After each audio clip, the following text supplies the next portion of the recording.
મિત્રો, આપણે બધા દરરોજ ઘરમાં ભગવાનના પૂજાપાઠ અગરબત્તી કરીએ જ છીએ અને સાથે પ્રાર્થના પણ કરીએ છીએ.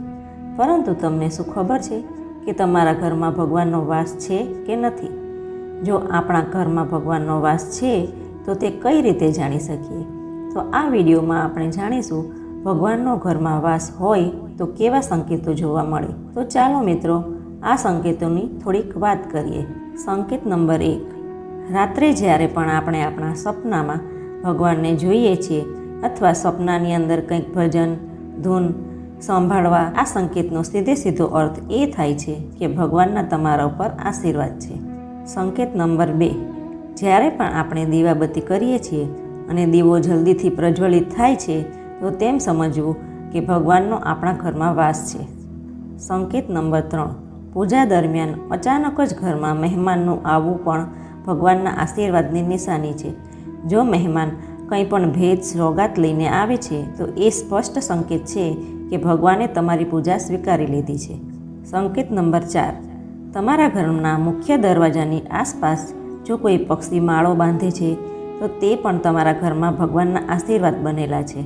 આવા સમયમાં ક્યારે પણ પક્ષીઓને તેના બચ્ચાને પરેશાન ન કરશો. તેમને પણ દાણા તેમજ પાણી આપજો, તો તમારા ઘરમાં ધન દોલતનો ક્યારેય પણ અભાવ નહીં રહે અને આ સંકેત પણ ભગવાનનો ઘરમાં વાસ હોવાનો દર્શાવે છે.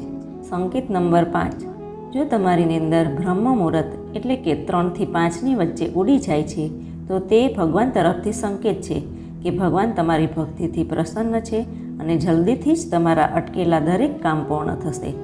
સંકેત નંબર 6, ભગવાન તેના વાસ્તવિક સ્વરૂપમાં આપણને દેખાતા નથી, પરંતુ કેટલાક એવા લોકો છે જેમને ભગવાન સમાન માનવામાં આવે છે. તેમાં માતા પિતા, ગુરુ અથવા બ્રાહ્મણોનો સમાવેશ થાય છે. જો આમાંથી કોઈ પણ વ્યક્તિ પૂજા દરમિયાન તમારા ઘરમાં પ્રવેશ કરે છે તો તે ખૂબ જ શુભ માનવામાં આવે છે. તમારે તેમની ખાલી હાથે પાછા ન જવા દેવા જોઈએ. આ પણ એક ભગવાનનો ઘરમાં વાસ હોવાનો સંકેત છે. સંકેત નંબર 7, જો તમે ઘરની બહાર નીકળો છો ત્યારે દરરોજ સફેદ ગાય વારંવાર જોવા મળે છે તો તે પણ શુભ નિશાની છે.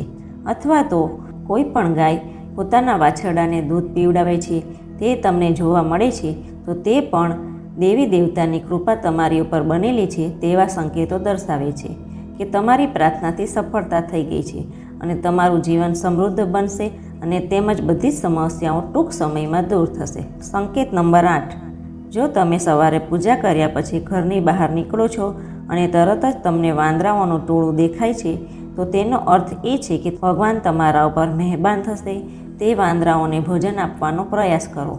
આ સંકેત પણ ભગવાનનો ઘરમાં વાસ હોવાનો દર્શાવે છે. સંકેત નંબર 9, જો તમે કોઈ પણ અગરબત્તી, સ્પ્રે, અત્તર અથવા કૃત્રિમ સુગંધનો ઉપયોગ કર્યા વિના પણ તમારા ઘરમાં સુગંધ અને તાજગી અનુભવો છો તો સમજો કે ભગવાનની કૃપા તમારા ઉપર બનેલી છે અને તમારા દિવસો જલ્દી જ બદલાઈ જશે.